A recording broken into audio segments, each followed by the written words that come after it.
Hallelujah. God's people, shalom on you. May the Lord Jesus Christ bless you all and keep you safe. परमेश्वर का धन्यवाद करते हैं एक बार फिर से आज के इस नए दिन और नई सुबह के लिए जो परमेश्वर ने आपके और मेरे जीवन में जोड़ा है। और धन्यवाद इस बात के लिए भी करते हैं कि परमेश्वर चाहता है, बार बार हमें अवसर देता है और चाहता है कि हम उसके वचन की शिक्षा को पाएं ताकि हमारे जीवन और अच्छे से निखर सके, हम और ज़्यादा सही ढंग से परमेश्वर के साथ उसके साथ संगति में बढ़ सकें। आइए इससे पहले कि हम अपनी बाइबल स्टडी को शुरू करें, हम प्रार्थना करेंगे। पवित्र पिता, प्रभु यीशु के नाम से आपका धन्यवाद करते हैं और प्रार्थना ये करते हैं, प्यारे प्रभु जी, आपके नाम की महिमा के लिए प्यारे पिता परमेश्वर अनुग्रह करें, दया करें, आज की शिक्षा को आप सफलता दें और कामयाबी दें। प्रभु अनुग्रह करें प्रभु जी, अपने आप को आपके अधीन करते हैं और चाहते हैं प्रभु आज का वचन हमारे दिलों में बैठने पाए, हमारे जीवनों में जड़ पकड़ने पाए और प्रभु जी हम इसमें बढ़ते चले जाएं। आपकी महिमा हो और हमारी आत्मिक उन्नति हो, प्रभु यीशु मसीह के नाम से, आमीन।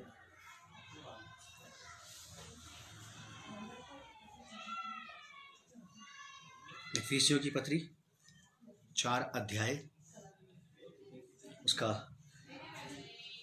31 पद से पढ़ेंगे हम लोग, 31-32 मेरे साथ निकालें आप। इफिशियंस चैप्टर 4 वर्स 31-32 शुरू करेंगे। सब प्रकार की कड़वाहट और प्रकोप और क्रोध और कलह और निंदा सब बैर भाव समेत तुमसे दूर की जाए। एक दूसरे पर कृपालु और करुणामय हो, और जैसे परमेश्वर ने मसीह में हमारे अपराध क्षमा किए, वैसे ही तुम भी एक दूसरे के अपराध क्षमा करो। पौलुस कलीसिया को ये बात बता रहे हैं और ये निहायत ज़रूरी है, बहुत ही सख्त ज़रूरी है ये, और ये है व्यवहारिक मसीह शिक्षा। कलीसिया के लिए व्यवहारिक मसीह शिक्षा जिसकी बहुत सख्त ज़रूरत है। कलीसिया में ये चीज़ें देखने में नहीं आती। लिखा है कि सब प्रकार की कड़वाहट और प्रकोप और क्रोध और कलह और निंदा सब बैर भाव समेत तुमसे दूर की जाए। एक दूसरे पर कृपालु और करुणामय हो, और जैसे परमेश्वर ने मसीह में तुम्हारे अपराध क्षमा किए, वैसे ही तुम भी एक दूसरे के अपराध क्षमा करो। इफिशियंस चैप्टर 4 वर्स 31-32 यह आज हमारा 7वां पार्ट है। इफिसियों की पत्री 4 अध्याय 7वां और आखिरी पार्ट है ये आज हमारा। हम थोड़ा समय इस पर लगाएंगे, सीखेंगे इसके बारे में। पौलुस कलीसिया से कह रहे हैं कि सब प्रकार की कड़वाहट, कई प्रकार की कड़वाहट हमारे बीच में आ सकती है। बातें तो होंगी, कई चीज़ें होती हैं, कई प्रकार की चीज़ें होती हैं, कई प्रकार के मुद्दे होते हैं, कई प्रकार की विचारधाराएं होती हैं जिससे हमारा आपस में मेल नहीं होता, हमारे विचार नहीं मिलते कोई बात नहीं, लेकिन कड़वाहट पैदा नहीं होना चाहिए। कड़वाहट का मतलब होता है कि वो कड़वाहट जो मेरे अंदर या किसी भी व्यक्ति के अंदर आ जाएगी, वो सामने वाले का जिसके प्रति कड़वाहट है उसका तो कोई नुकसान नहीं कर रही, लेकिन वो नुकसान उस व्यक्ति का करती है जिसके अंदर कड़वाहट कुंठा बैठ जाती है। फिर वो व्यक्ति अपने आप में इतना कड़वा रहता है, इतना ज़्यादा कड़वा रहता है कि बहुत ही ज़्यादा। और कड़वाहट किसी भी व्यक्ति में बड़ी आसानी से नेगेटिविटी को पैदा कर सकती है, नेगेटिव थॉट, थिंकिंग, एटीट्यूड्स ले आती है, नेगेटिव बातें। और नेगेटिव बातों का आपकी बॉडी पर, आपके माइंड, सोल, स्पिरिट पर, आपके पर्सनालिटी पर बहुत बिगेस्ट इफेक्ट पड़ता है, बहुत बड़ा और बहुत गहरा असर पड़ता है किसी भी स्त्री पुरुष के ऊपर, उसकी अपनी थॉट का, अपनी थिंकिंग का, अपनी विचारधारा का जो उसके अंदर चल रही है।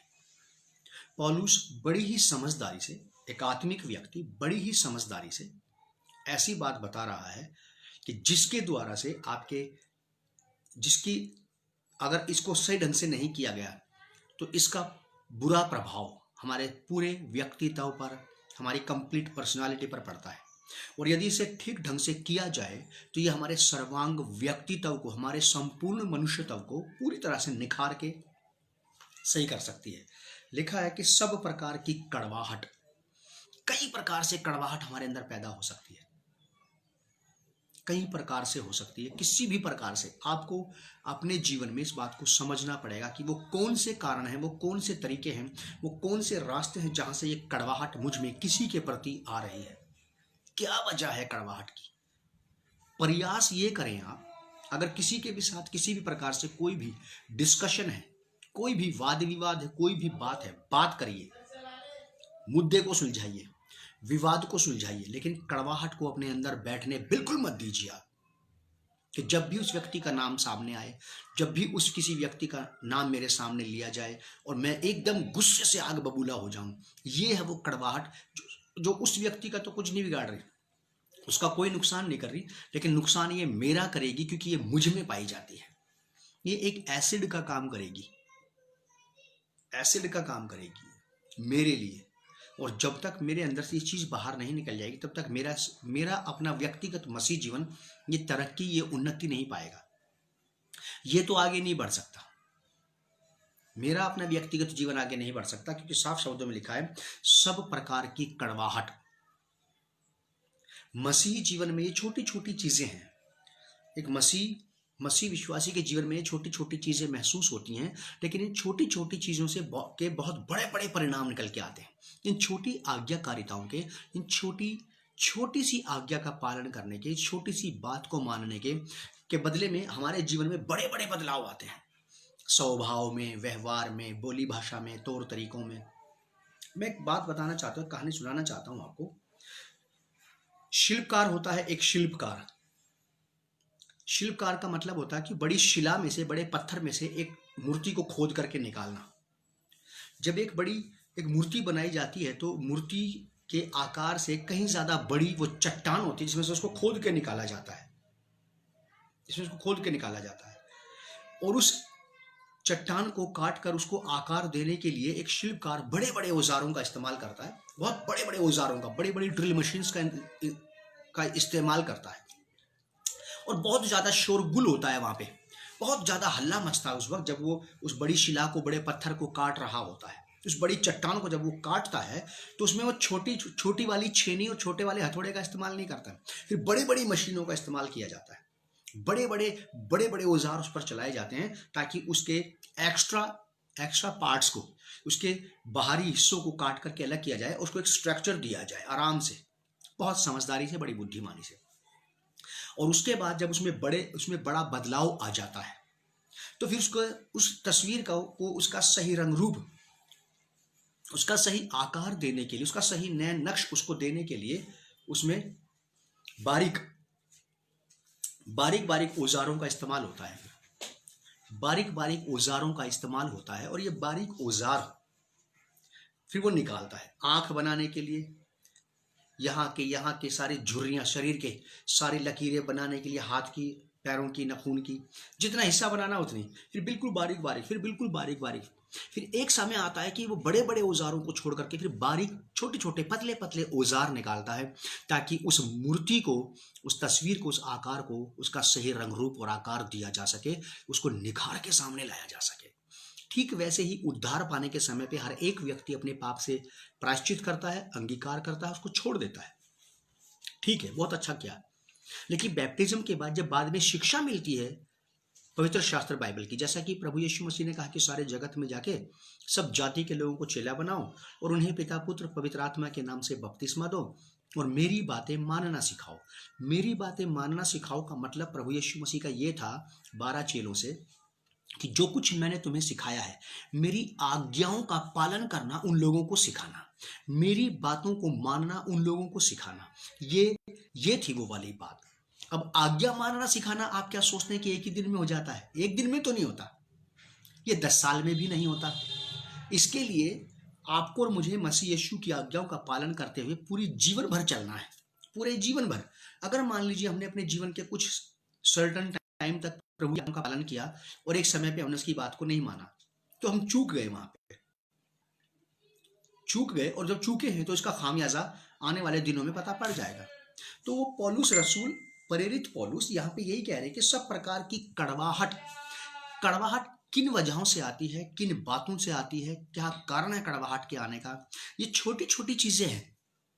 अब बड़ी बड़ी चीजें तो हमारे अंदर से निकल गई, नफरत तो निकल गई, दुश्मनी तो निकल गई हमारे लिए बहुत सारे लोगों में से, लेकिन कड़वाहट एक छोटी सी चीज होती है, वो रह जाती है। वो बाद में भी आ सकती है, बाद में भी आ सकती है।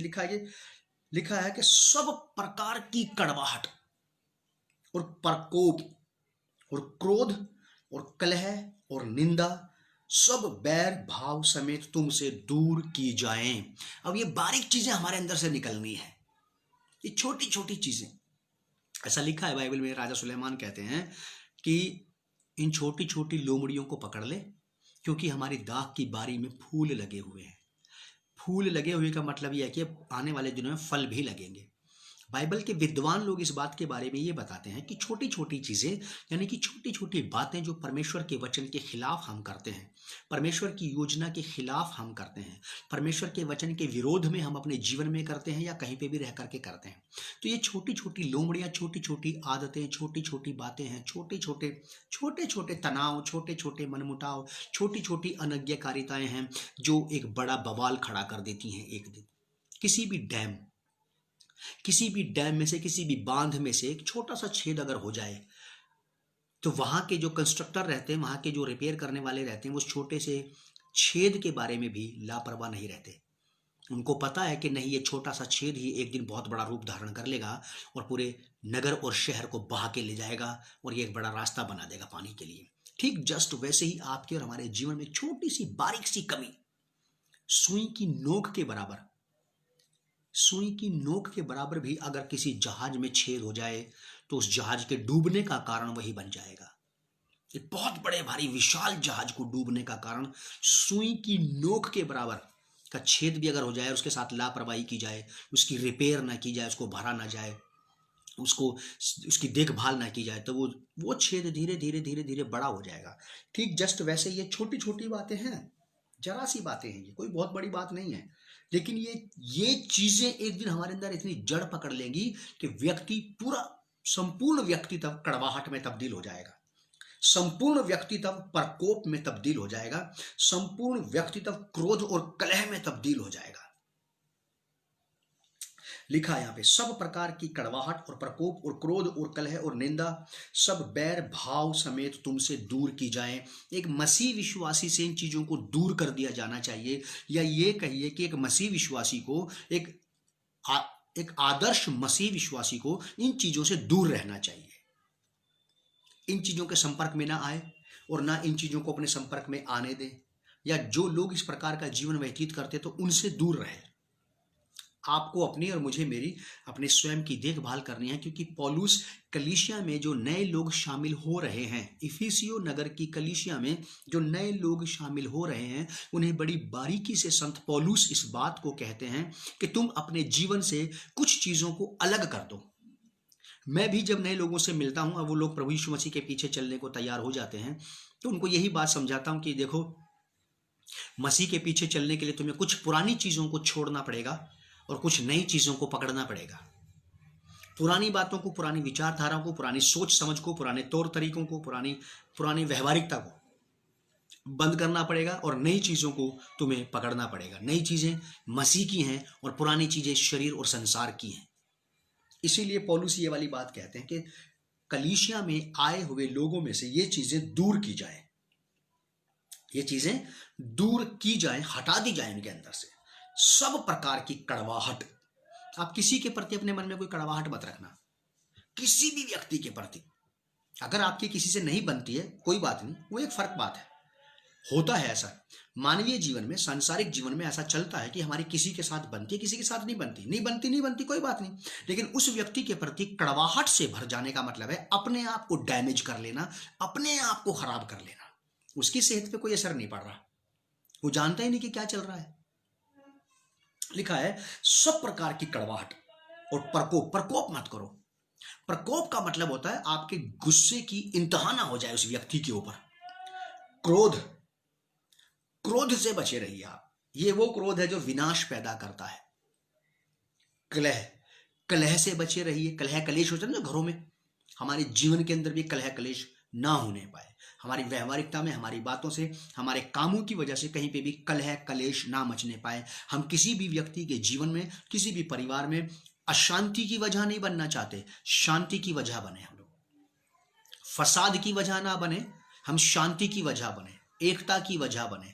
हमारी वजह से कहीं पे भी बवाल, विरोध, विद्रोह ना आने पाए, बल्कि हमारी वजह से वहां पे शांति छाने पाए। क्योंकि पवित्र शास्त्र बाइबल के मुताबिक हम परमेश्वर के बेटे बेटियां शांति के पुत्र और पुत्रियां कहलाते हैं। जिन जीवनों में शांति नहीं है, जिन घरों में शांति नहीं है, हमारे जाने से वहां पे शांति आ जाना चाहिए। और अगर हमारी ही वजह से, हम मसीह लोगों की वजह से किसी भी प्रकार की, किसी भी व्यक्ति के जीवन में उठापटक अगर मच जाए, तो फिर हम एक अच्छे, आशीषित और आदर्श मसीह नहीं है। हम इस प्रकार के मसीह नहीं है जो ये कहा जा रहा है कि तुम्हारे अंदर ये चीजें ना पाई जाए। प्रकोप और क्रोध और कलह और निंदा करना, किसी की निंदा करने का मतलब ना कि ना हो। जिस बात में तुम्हें हाँ कहना चाहिए उस बात में हाँ कहो, और जिस बात में ना कहना चाहिए उस बात में ना कहो। मेरी बात हाँ हाँ और ना ना दोनों नहीं रहती। अगर सही है तो सही और गलत है तो गलत है, फिर चाहे कोई भी हो। वैसे पूरी दुनिया में कहीं पे भी कुछ भी चलता रहे, मैं कोई राह चलते हुए तो किसी झगड़े में पाँव नहीं डालता। लेकिन अगर किसी ने मुझे बुलाया अपने किसी मैटर में और पूरी बात मुझे समझाई, तो फिर चाहे कुछ भी हो जाए, मैं सही बात कह के ही वहां से उठता हूं। फिर चाहे किसी को बुरी लगे या भली लगे, चाहे वो मेरी जान पहचान के हों या ना हो, क्योंकि मैं जानता हूं कि मुझे प्रभु यीशु मसीह को भी हिसाब देना है। और हिसाब देना तो दूर की बात है, मैं ये सोचता हूं कि जिस प्रभु यीशु मसीह के साथ मैं रहता हूं, यदि मैं उसके जैसा नहीं बना तो फिर किसके जैसा बन रहा हूं। अगर आप और मैं प्रभु यीशु मसीह के साथ रहते रहते प्रभु यीशु मसीह के जैसे नहीं बनते जा रहे हैं, तो मैं आपको ये कहना चाहता हूं कि आपको ऑब्जर्व करना चाहिए, अपनी तरफ ध्यान देना चाहिए कि फिर किसके जैसे बनते जा रहे हैं हम, किसके जैसे बन रहे हैं। बाइबल का लेख है कि जो जिसके साथ रहता है वो उसी के जैसा हो जाता है। मैं इस बात का बड़ा आदर करता हूं अपने जीवन में, मैं इस बात को बहुत अच्छे ढंग से मानता हूं, और यही बात मैं सबको बताता भी फिरता हूं कि याद रखना आप इस बात को कि जो जिसके साथ रहता है वो उसी के जैसा हो जाता है। धोखा मत खाना, क्योंकि बुरी संगति अच्छे चरित्र को बिगाड़ देगी।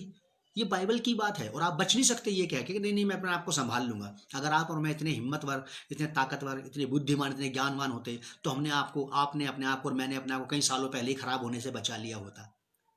नहीं, ऐसा नहीं है। ये परमेश्वर का वचन है, ये निश्चय ही पूरा होकर रहेगा किसी की भी जिंदगी में, किसी की भी जिंदगी में। यहां लिखा है कि सब प्रकार की कड़वाहट और प्रकोप और क्रोध और कलह और निंदा सब बैर भाव समेत तुमसे दूर की जाए। याद रखिएगा आप इस बात को, इन चीजों में, इन झमेलों में फंसने से बचिएगा, ताकि आप खराब होने से बच जाएं। क्योंकि आपसे जो नया जन्म पाए हुए मसीह हैं, जो नया जन्म पाई हुई मसीह कलीसिया के हिस्सा हैं, आपसे स्वर्ग को बहुत बड़ी बड़ी आशाएं हैं। ठीक उसी प्रकार जैसे आपको परमेश्वर से आशाएं और उम्मीदें हैं, ठीक वैसे ही परमेश्वर को भी आपसे आशाएं और उम्मीदें हैं कि उसके कुछ लोग जिनको उसने संसार से अलग कर लिया है, वे परमेश्वर को प्रकट करेंगे। वे परमेश्वर को प्रकट करेंगे उसके स्वभाव में, उसके मन मिजाज में होकर के, उसकी आत्मा में होकर के, उसके सामर्थ्य में होकर के, उसके चाल चलन में होकर के, प्रतिदिन के व्यवहारिक जीवन में होकर के वो लोग अपने जीवन से परमेश्वर को प्रकट करेंगे। क्योंकि परमेश्वर का प्रकट होना अति आवश्यक है। यूहन्ना रचित सुसमाचार उसके पहले अध्याय के 18 पद में ऐसा लिखा है कि परमेश्वर को किसी ने कभी नहीं देखा, एक लौता पुत्र जो पिता की गोद में है उसने पिता को प्रकट किया है। ठीक वैसे ही आज आपके मेरे युग में बहुत सारे लोग ऐसे जिन्होंने मसीह यीशु को अभी तक नहीं देखा है। अगर आप और मैं चाहें तो जिस प्रकार यीशु मसीह ने प्रकट किया परमेश्वर को, आप और मैं अपने जीवन से, अपने प्रतिदिन के मसीह व्यवहारिक जीवन से मसीह यीशु को प्रकट कर सकते हैं कि लोग उससे अनजान ना रहें। हमारे आसपास के लोग प्रभु यीशु मसीह से अनजान ना रहें। जब कभी उनकी यीशु मसीह से मुलाकात हो तो वो कहें कि हाँ मैंने देखा है फला स्त्री के द्वारा से और फला पुरुष के द्वारा से, उनके जीवनों में मैंने क्राइस्ट की झलक को देखा है। ये वो वाली बातें हैं, बारीकियां हैं, ये एक मसीह जीवन की बारीकियां हैं। बड़ी बड़ी चट्टानें सरका देना बहुत आसान है, लेकिन छोटे छोटे कंकड़ पत्थरों को निकालना ये उतना ही ज्यादा मुश्किल है। जितना बड़े बड़े बदलाव तो बहुत जल्दी आ जाते हैं किसी भी व्यक्ति में। मूर्ति पूजा बंद कर दी, प्रसाद खाना बंद कर दिया, कहीं पे सर झुकाना बंद कर दिया, लेकिन झूठ बोलना, बात छिपाना, बुराई करना, ऐसे हालात पैदा कर देना कि वहां से बुराई पैदा हो जाए, ये बारीकियों का क्या होगा। शेर तो पकड़ लिया हमने, लोमड़ियां छोड़ रखी है। राजा सुलेमान कहते हैं कि छोटी छोटी लोमड़ियों को पकड़ ले, क्योंकि हमारी दाख की बारी में फूल लगे हैं। कई बार हमने शेर तो बांध लिए अपने जीवन में, लेकिन लोमड़ियों को हमने छोड़ रखा, जो हमारे भी जीवन में उथल पुथल मचाती है और दूसरों के जीवन में भी मचा के रखती है। बहुत बहुत बहुत केयरफुल होने की आवश्यकता है। लिखा है 32 वर्ष में, इफिशियंस चैप्टर 4 वर्स 32, एक दूसरे पर कृपालु और करुणामय हो, और जैसे परमेश्वर ने मसीह में तुम्हारे अपराध क्षमा किए, वैसे ही तुम भी एक दूसरे के अपराध क्षमा करो। अपराध क्षमा करने का ये एक एक्सपेक्टेशन है आपसे और मुझसे, चाहत है, उम्मीद है कि हम आपस में एक दूसरे के अपराध क्षमा करें और उनको अपनाएं, अपना लें अपने जीवन में, अपने बीच में। जिन्होंने आपका नुकसान किया, अपराध क्षमा कर सकते हैं आप, पाप क्षमा नहीं कर सकते। यूहन्ना रचित सुसमाचार में प्रभु यीशु मसीह ने ये वाली बात कही अपने चेलों से कि मैंने तुम्हें अधिकार दे दिया है, और तुम जिसके पाप तुम क्षमा नहीं करोगे उसके पाप क्षमा नहीं किए जाएंगे, और जिसके पाप तुम क्षमा कर दोगे उसके पाप क्षमा कर दिए जाएंगे। कुछ विश्वासी और सेवक इस बात को ऐसा सोचते हैं कि उन्हें परमेश्वर के समान लोगों के पाप क्षमा करने का अधिकार मिल गया है। ये ऐसा बिल्कुल नहीं कहा यीशु मसीह ने। ये वो वाले पाप थे जो किसी व्यक्ति ने आपके खिलाफ किए हैं, जिसको अपराध का नाम भी दिया जाता है, जिसको तकलीफ देने का नाम भी दिया जा सकता है, कि जिस व्यक्ति के व्यवहार से, जिसने आपका नुकसान किया है, जिसने आपको दुख पहुंचाया है, अगर आप उस व्यक्ति को क्षमा कर देंगे तो वो क्षमा हो जाएगा आपकी तरफ से। अगर आप उसे क्षमा नहीं करेंगे तो वो क्षमा नहीं किया गया है आपकी तरफ से। आपके और उसके बीच की बात है ये। पौलुस ये कहते हैं कि एक दूसरे के अपराध क्षमा करो। ये वाली बात पौलुस से पहले प्रभु यीशु मसीह कह चुके थे। प्रभु यीशु मसीह ने ये वाली बात कही थी गॉस्पेल ऑफ जॉन में, यूहन्ना रचित सुसमाचार में, कि जिसके पाप तुम क्षमा करोगे इसके पाप क्षमा कर दिए जाएंगे। उनका कहने का मतलब ये नहीं था कि आप और मैं पूरी दुनिया में जाकर के लोगों के पाप क्षमा कर सकते हैं। मैं मिला हूं ऐसे विश्वासियों से, मैं ऐसे मसीह सेवकों से मिला हूं जिन्होंने ये कहा है कि मुझे पृथ्वी पर पाप क्षमा करने का अधिकार है। तो मैंने जब उनसे बातचीत की तो उनके अंदर मुखालता था, उनके अंदर कन्फ्यूजन था प्रभु की बात को समझने का, प्रभु की बात को समझने का। बाइबल में साफ शब्दों में ऐसा लिखा है मरकुस की रचित सुसमाचार में कि परमेश्वर ने अपने पुत्र यीशु को इस पृथ्वी पर पाप क्षमा करने का भी अधिकार दिया है। कई सारे अधिकारात परमेश्वर ने आपको दिए हैं, मुझे दिए, यीशु मसीह के भी अधिकारात हैं। लेकिन जब यीशु मसीह ने ये वाली बात कही कि तुम उनके पाप क्षमा करो, तुम जो पाप क्षमा कर दोगे वो क्षमा हो जाएंगे, ये वो वाली बात थी जो तुम्हारे आपसी व्यवहार में, अगर किन्हीं दो लोगों में अगर किसी प्रकार का कोई मनमुटाव है, कोई टकराव है, और वो एक भी व्यक्ति आपस में एक दूसरे के पाप क्षमा नहीं कर रहा है, या एक व्यक्ति दूसरे के पाप क्षमा नहीं कर रहा है, तो उसके पाप क्षमा नहीं हो रहे हैं इसी के लिए, बस इसी के लिए नहीं हो रहे हैं। ठीक पौलुस यहां पे यही कहते हैं कि वैसे ही तुम भी एक दूसरे के अपराध क्षमा करो। वो अपराध जो उसने आपके खिलाफ किया है, जो कुछ किसी व्यक्ति ने परमेश्वर के खिलाफ किया है, आप उसको माफ नहीं कर सकते। किसी ने मेरा नुकसान नहीं किया, उसने नुकसान किसी और का किया है, और उस व्यक्ति को मैं ये कहूं कि चलो खैर छोड़ो, वो तुम्हें माफ नहीं कर रहा तो मैं तुम्हें माफ कर देता हूं, है इससे बात बन जाएगी क्या? जिस बैंक से मैंने लोन लिया है, मैं उस बैंक में पैसे जमा ना करके लोन के किसी और बैंक में जमा कर देता हूं, किसी और ब्रांच में जमा कर देता हूं, तो क्या मेरा कर्जा घट जाएगा? उल्टा मैं लूटा जा रहा हूं, मैं धोखे में हूं। मुझे जो करना चाहिए था वो मैं नहीं कर रहा हूं, जो मुझे नहीं करना चाहिए था वो मैंने कर दिया, और जो मैंने किया है वो ना तो उसके काम का ना मेरे काम का है। जिसके अपराध में क्षमा करूंगा ये बात तो उस तक भी नहीं जाएगी, और मुझे तो कोई अधिकार है ही नहीं अपराध क्षमा करना, क्योंकि इसने मेरे खिलाफ तो कुछ किया ही नहीं। अगर ये मैटर इन दो लोगों के बीच का है तो इनमें से इसको और इनको माफ करना पड़ेगा, तब बात बनेगी। तो वो वाली बात पौलुस कह रहे हैं, अपराध क्षमा करना। लिखा है एक दूसरे पर कृपा करना, कृपा करो। कृपा उस पर की जाती है जो अयोग्य हो। कृपा करना जो आपके प्रेम को पाने के योग्य नहीं है, जो आपकी सलाह, आपकी सहायता पाने के योग्य नहीं है, जो आपसे किसी भी प्रकार का लाभ पाने के योग्य नहीं है, जब आप उसको अपनी तरफ से लाभ दे दें, ये जानते हुए भी कि इस लायक तो है नहीं, लेकिन मुझे करना पड़ेगा क्योंकि मैं प्रभु यीशु मसीह से प्रेम करता हूं, ये मसीह की आज्ञा है मेरे लिए, और प्रेरित पौलुस की भी यही मेरे लिए आज्ञा है कि मैं कृपा करूं। कृपा उस पर की जाती है जो अयोग्य हो। लिखा है कि एक दूसरे पर कृपालु और करुणा में, आपको और मुझे रोज परमेश्वर की करुणा की जरूरत पड़ती है। आप अपने बारे में जानते हैं, मैं अपने बारे में जानता हूं, मैं कैसा हूं, किस प्रकार का हूं, परमेश्वर के साथ मेरा कैसा व्यवहार है, मैं परमेश्वर को कितना धोखा दे रहा हूं, परमेश्वर को कितना ठग रहा हूं, मैं कितना परमेश्वर को दुख पहुंचा रहा हूं, कितना नुकसान पहुंचा रहा हूं, सारी बातें मैं अपने बारे में जानता हूं। लेकिन उसके बावजूद भी मैं परमेश्वर से कहता हूं, प्रभु मुझे आपकी करुणा की आवश्यकता है। और बाइबल में तो ऐसा लिखा कि उसकी करुणा सदा की है। परमेश्वर की करुणा तो आप पर सदा की है, मुझ पर सदा की है, लेकिन हम में से किसी दूसरे जरूरतमंद व्यक्ति पर करुणा सदा नहीं रहती। सदा करुणा नहीं रहती हमारी किसी पर। लेकिन पौलुस हमें यही बात समझा रहे हैं, एक विश्वासी होने के नाते ऐसा होना चाहिए, करुणामय हो। और जैसे परमेश्वर ने मसीह में तुम्हारे अपराध क्षमा किए, जैसे परमेश्वर ने मसीह में होकर के हमारे अपराध क्षमा किए हैं, कह रहा ठीक सेम एज इट इज, वैसा का वैसा ही तुम भी एक दूसरे के अपराध क्षमा करो।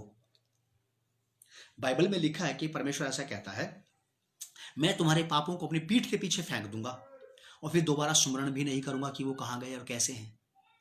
प्रभु यीशु मसीह ने बहुत अच्छी बात कही मत्ती 7 अध्याय में कि जिस प्रकार तुम अपने अपराधियों को क्षमा करोगे, वैसे ही परमेश्वर तुम्हारे अपराध क्षमा करेगा। अगर आप और मैं किसी को क्षमा करने के बाद भी, अगर आप और मैं अपने सताने वालों को, अपना नुकसान करने वालों को क्षमा करने के बाद भी कहीं पे बैठ करके उसकी बात करते हैं किसी से, अरे फलां व्यक्ति ने तो मेरा बड़ा नुकसान कर दिया, उसने मेरे साथ ऐसा किया, उसने मेरे साथ वैसा किया, तो इसका मतलब अभी भी आपने उसको माफ नहीं किया है। अगर माफ किया है तो बार बार क्यों दोहराना उस बात को। याद रखिएगा, अगर आप और मैं बार बार दोहराते रहेंगे किसी जिसको हमने माफ कर दिया, उसकी उन गलतियों को, उसके उन अपराधों को जो उसने हमारे खिलाफ किए थे, तो याद रखिएगा जितने अपराध आपने और मैंने परमेश्वर के खिलाफ किए हैं, परमेश्वर भी उनको दोहराता रहेगा। क्योंकि लिखा है जैसे तुम क्षमा करोगे वैसे ही तुम क्षमा किए जाओगे। अगर हमने इस प्रकार से क्षमा किया है तो हम भी इसी प्रकार से क्षमा किए जाएंगे। अगर हम किसी की बात को याद करेंगे तो परमेश्वर भी हमारी बात को याद करेगा, देखते ही कह देगा कि हाँ, इसको मैंने माफ तो कर दिया, लेकिन इसने इतना नुकसान किया है मेरा, मैं बता नहीं सकता हूँ। इसने स्वर्ग को बड़ा नुकसान पहुंचाया है, इसने स्वर्ग में बड़ा बड़ा हलचल मचा के रख दी। फिर परमेश्वर भी हमें वैसे ही देखेगा। बाइबल बहुत ही बेहतरीन पवित्र शास्त्र है। लिखा है कि जैसा तुम चाहते हो कि लोग तुम्हारे साथ करें, वैसा ही तुम लोगों के साथ करो। अगर आप चाहते हैं कि जिनका नुकसान आपने किया वो आपको दिल से माफ कर दें, अगर आपने जिनका अपराध किया है वो आपको ढंग से माफ कर दें, तो मेरे प्रिय आपको भी दूसरों को जिन्होंने आपका अपराध किया है, आप उन्हें ढंग से माफ करें और दोबारा उन बातों को याद भी ना करें। कोई बात है ऐसी जिस पर बात की जानी चाहिए तो जरूर बात करें। अगर वो मैटर, वो मुद्दा उसी दिन शॉर्ट आउट हो जाता है तो ठीक है, वेल एंड गुड। अगर नहीं होता है तो याद रखिएगा कि ये बार बार जीवन में कभी भी कहीं पे भी फिर से सर उठाएगा, लेकिन जब तक ये शॉर्ट आउट नहीं होगा तब तक ये झमेला ऐसे ही चलता रहेगा। लेकिन आपको एज ए क्रिश्चियन डिसाइपल आपको इस बात को करना ही पड़ेगा कि आपके और मेरे व्यवहार में ये बातें पाई जाएं। हमारे प्रतिदिन के व्यवहारिक मसीह जीवन में चीजें पाई जाना चाहिए कि हम एक दूसरे पर कृपा करने वाले, करुणा करने वाले, मसीह की जगह पे होकर के क्षमा करने वाले। पौलुस कहता है ये वाली बात एक जगह पे, संत पौलुस कहते हैं कि अगर तुम्हारा किसी का कुछ क्षमा किया गया है तो मैंने मसीह की जगह पे होकर के क्षमा किया है, मसीह के स्थान पे होकर के मैंने तुम्हें क्षमा किया है। कितनी बड़ी बात है कि एक व्यक्ति, तरसूस का शाऊल, इस बात को कहता है कि मैंने मसीह की जगह पे होकर के, मतलब जिस लेवल से मसीह ने क्षमा किया था उसी लेवल पे मैंने भी आके तुम्हें क्षमा कर दिया है। आप और मैं पहुंच सकते हैं वहां तक, कुछ मुश्किल नहीं है हमारे लिए। बस ये है कि इस रास्ते पर आप और मैं निकल पड़े हैं, चल पड़े हैं मसीह शिष्य होने के, मसीह डिसाइपल होने के, क्रिश्चियन डिसाइपल होने के। उस पर चलते चले जाइए, और उस पर चलते चले जाने का केवल एक ही वजह है, एक ही बात जो आपको उस पर चलाएगी, वो है मसीह का प्रेम। जिस दिन आप में से, मुझ में से मसीह का प्रेम खत्म हो जाएगा, उस दिन उसकी बातों का आदर भी खत्म हो जाएगा। उस दिन उसकी बातों को मानने का कोई तथ्य नहीं रहता हमारे पास। कोई भी व्यक्ति मसीह यीशु की बात को तब तक मानता रहता है, तब तक मानेगा जब तक उसके दिल दिमाग में मसीह का आदर और सम्मान बना रहेगा। और जैसे ही आपने और मैंने किसी ने भी मसीह की बात को, उसकी आज्ञा को इग्नोर किया, अनदेखा किया, इसका अर्थ ही होगा कि जैसे ही मसीह यीशु का आदर हमारे मन से कम होगा, उसी वक्त उसकी बात का भी निरादर हो जाएगा। नजर पलक झपकते ही ये वाला काम कर देंगे हम लोग, नजर बचाते ही। ये है वो बात। एक दूसरे पर कृपालु और करुणामय हो, और जैसे परमेश्वर ने मसीह में तुम्हारे अपराध क्षमा किए दोबारा याद ना करने के लिए, वैसे ही तुम भी एक दूसरे के अपराध क्षमा करो दोबारा याद ना करने के लिए, चाहे कुछ भी हो जाए। बातें तो रहेंगी, बातें तो होती ही हैं, लेकिन आपको बहुत केयरफुल रहना है एक मसीह शिष्य होने के नाते। मसीह शिष्य होने के नाते, क्योंकि इस दुनिया में बहुत सारे लोग हैं जिन्होंने अभी भी मसीह को नहीं देखा है। मैं फिर से आपको ये बात कहकर के उत्साहित करूंगा, यूहन्ना रचित सुसमाचार उसका पहला अध्याय 18 पद, gospel according to John chapter 1 verse 18। परमेश्वर को किसी ने नहीं देखा, एक लौता पुत्र जो पिता की गोद में है उसने पिता को प्रकट किया है। अगर परमेश्वर का एक पुत्र परमेश्वर को प्रकट कर सकता है, तो क्या परमेश्वर के बाकी पुत्र पुत्रियां उसके पुत्र प्रभु यीशु मसीह को अपने जीवन से प्रकट नहीं कर सकते?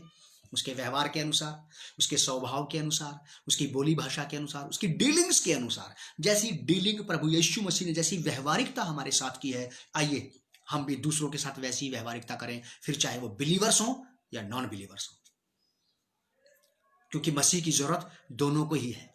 यीशु मसीह की शांति, यीशु मसीह के प्रेम, यीशु मसीह की करुणा, प्रभु यीशु मसीह की दया, प्रभु यीशु मसीह के तरस और प्रभु यीशु मसीह के प्रेम की जरूरत, प्रभु यीशु मसीह की प्रेजेंस की जरूरत दोनों को ही है, बिलीवर्स को भी है और नॉन बिलीवर्स को भी है। पौलुस कलीसिया को ये बात समझा रहे हैं। मेरे साथ निकालिए आप कुलूसियंस चैप्टर 3 वर्स 13, कुलूसियों की पत्री 3 अध्याय 13 पद।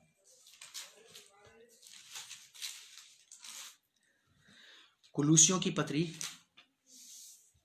3 अध्याय 13 पद, क्या लिखा है यहां पे?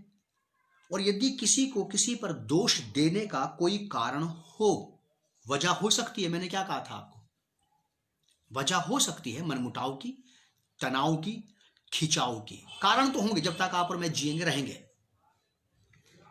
लिखा कि और यदि किसी को किसी पर दोष देने का कोई कारण हो तो एक दूसरे की सह लो। सहना समझते हैं आप? सहने का मतलब होता है ज्यादा उत्तेजित ना होना, भड़बड़ाना नहीं, बहुत ज्यादा वॉयलेंट होकर के किसी को उसका उत्तर ना देना, ज्यादा आक्रामक हो जाकर के उसका सामना ना करना। लिखा है और यदि किसी को किसी पर दोष देने का कोई कारण हो तो एक दूसरे की सह लो और एक दूसरे के अपराध क्षमा करो। कोई वजह है ऐसी तो सह लो। सहने का मतलब यह है कि आप उससे बात करें, उससे बात करें, बात करके बात को आप सह जाएं कि ठीक है कोई बात नहीं, चलिए मेरा नुकसान ज्यादा हो गया, फिर भी मैं इस बात को खत्म करता हूं। भाई आप मेरे भाई हैं, बहन आप मेरी बहन हैं, मैं इस बात को खत्म करना चाहता हूं, मैं नहीं चाहता कि ये मुद्दा आपके मेरे बीच में उठे। बहुत बढ़िया बात पौलुस कह रहे हैं, व्यवहारिक मसीह शिष्य ऐसा ही होना चाहिए, प्रैक्टिकल क्रिश्चियन डिसाइपल को ऐसा होना चाहिए। आशा और उम्मीद तो हमसे स्वर्ग यही कर रहा है कि हम परमेश्वर के पुत्र प्रभु यीशु मसीह को अपने जीवन और व्यवहार से प्रत्यक्ष प्रमाणित करते हैं, बातों में नहीं। बातें ही बातें करके हालेलुया प्रेज द लॉर्ड करके आज तक हमने धोखा ही दिया है लोगों को। अच्छी बातें करने का मतलब ये नहीं कि इंसान अच्छा है। बहुत साल पहले मैं ये वाली बातें कहा करता था, आज फिर से बोलने का मौका मिल गया। जो अच्छी बातें कर रहा है इसका मतलब जरूरी नहीं कि अच्छा आदमी है। जो ज्यादा धार्मिकता की बात करता है इसका अर्थ ये नहीं कि वो ज्यादा धर्मी है। जो ज्यादा पवित्रता की बात करता है इसका अर्थ ये नहीं कि वो ज्यादा पवित्र है। ये बातें तब तक नहीं पता लेंगी जब तक उसके व्यवहार और जीवन से सामने ना आ जाए, क्योंकि मनुष्य का जो जीवन है उसकी बातों में नहीं है। मनुष्य का जीवन बातों से नहीं बनता, व्यवहार से बनता है। बातें करने का क्या है, कोई भी बहुत बड़ी बड़ी बातें कर ले। पॉलिटिशियंस को देखा आपने, राजनीतिज्ञों को, वो इस प्रकार की बातें करते हैं। अगर मान लीजिए आप और हम भी उन्हीं की तरह बातें करने लगे और उनके समान हमारा व्यवहार भी बन जाए कि जो हमने बोला वो करना ही नहीं है, तो उनमें और हमें क्या फर्क है? संसार के लोगों में और हमें क्या फर्क रह जाएगा? जो कुछ आपको और मुझे सिखाया जा रहा है, जो कुछ आपको और मुझे बताया जा रहा है, आपसे और मुझसे ये उम्मीद और ये आशा की जा रही है कि हम वैसा ही करेंगे। ठीक जस्ट वैसे ही जैसे एक टीचर अपने स्टूडेंट से एक्सपेक्ट करता है कि मैंने इसको 3 का टेबल सिखा दिया है, 3 का पहाड़ा मैंने इसको सिखाया है, अब ये इस पहाड़े को वैसे ही बोले जैसा मैंने इसको बताया है। ये इस 3 के पहाड़े को वैसा ही बोले जैसा मैंने इसको बताया है। 3 1 जा 3, 3 2 जा 8, ऐसे नहीं कि मैंने इसको ये सिखाया था 3 1 जा 3, 3 2 जा 6, 3 3 जा 9। जैसा उसने सिखाया था same as it is student को वैसा ही बोलना चाहिए। हम विद्यार्थी हैं, स्टूडेंट हैं इसके। जो कुछ आपको और मुझे सिखाया जा रहा है अब आप में से और मुझ में से ऐसा ही बाहर आना चाहिए, ताकि हमारे शिक्षक को, हमारे टीचर को, हमारे गुरु को, पवित्र आत्मा को हमारा सिखा जाना पसंद आ सके कि मैंने सही लोगों को सिखाया और सही चीज सिखाई है। लिखा है कि और यदि किसी को किसी पर दोष देने का कोई कारण हो, कोई वजह हो सकती है, अगर हो तो एक दूसरे की सह लो कि चलो छोड़ो कोई बात नहीं, मैं खत्म करता हूं बात को, लेकिन बात तो होगी, बात तो जरूर होगी। सह लो और एक दूसरे के अपराध क्षमा करो। अपराध किसी के भी तब तक क्षमा नहीं किए जाते जब तक वो सामने ना लाए जाएं। याद रखिएगा इस बात को, जब तक वो सामने ना लाए जाएं। अपराध क्षमा करो और जैसे प्रभु ने तुम्हारे अपराध क्षमा किए वैसे ही तुम भी एक दूसरे के अपराध क्षमा करो। फिर आपसे और मुझसे ये एक्सपेक्टेशन, जैसे प्रभु ने किया। आपको और मुझे इसीलिए इस दुनिया में चुन करके अलग किया गया है कि हम मसीह को अपने जीवन से प्रेजेंट कर सके। We all are the representative of the Lord Jesus Christ. We all are representative of the Lord Jesus Christ. हम सब प्रभु यीशु मसीह को प्रस्तुत करने वाले, प्रभु यीशु मसीह को प्रकट करने वाले हैं, रिप्रेजेंटेटिव हैं हम प्रभु यीशु मसीह के। अगर हम प्रभु यीशु मसीह को रिप्रेजेंट ना करके किसी और चीज को रिप्रेजेंट करते हैं तो फिर किसके रिप्रेजेंटेटिव हुए हम? या तो हम प्रभु के रिप्रेजेंटेटिव होंगे, या फिर हम शत्रु और शैतान के रिप्रेजेंटेटिव होंगे, या हम शरीर और संसार के होंगे। ध्यान रखें, आप चौकस रहें, प्रभु आपको संभाले रहे और परमेश्वर का आत्मा आपकी और मेरी सही दिशा में अगुवाई करे, ताकि हम वो फल पैदा कर सके जिन फलों को पैदा करने के लिए, जिस उम्मीद से परमेश्वर ने आपको और मुझे लिया है। मैं आज के इस शिक्षा को यहीं पे समाप्त करूंगा। अगली बार हमारा 5वां अध्याय शुरू हो जाएगा। आज हमने समाप्त किया है इफिसियों की पत्री 4 अध्याय 31 और 32 पद का। आज हमारा पार्ट 8 है। 7वां पार्ट हमारा पिछली बार था, आज का हमारा 8वां भाग हमने समाप्त कर लिया है। प्रभु आप लोगों को आशीष दे और संभाल के रखे। शिक्षा को तुच्छ ना जाने, व्यर्थ ना जाने दें। जो वचन के बीज हमारे अंदर बोए जा रहे हैं, इनमें टाइम, एनर्जी और मनी लगी हुई है परमेश्वर की ओर से, और परमेश्वर के परिश्रम को, उसके मेहनताने को हम अपने जीवन में व्यर्थ ना जाने दें। आइए हम प्रार्थना करें। पवित्र पिता, प्रभु यीशु मसीह के नाम से मैं आपका धन्यवाद और आपकी तारीफ करता हूँ आज के संदेश के लिए, इस शिक्षा के लिए जो आपकी कलीसिया को, आपके लोगों को बताई गई है। पवित्र पिता, मैं चाहता हूँ कि ये वचन का बीज हम में से हर एक के अंदर 100 गुना फलदायक बन जाए, ताकि हम अपने जीवनों में वो फल पैदा कर सकें जो आप चाहते हैं, जिससे हमारी आत्मिक उन्नति हो, कलीसिया की उन्नति हो और आपको प्रसन्नता मिलने पाए। प्रभु यीशु मसीह के नाम से पिता इस प्रार्थना को हम मांगते हैं, आमीन। God bless you, God's people, once again shalom on you.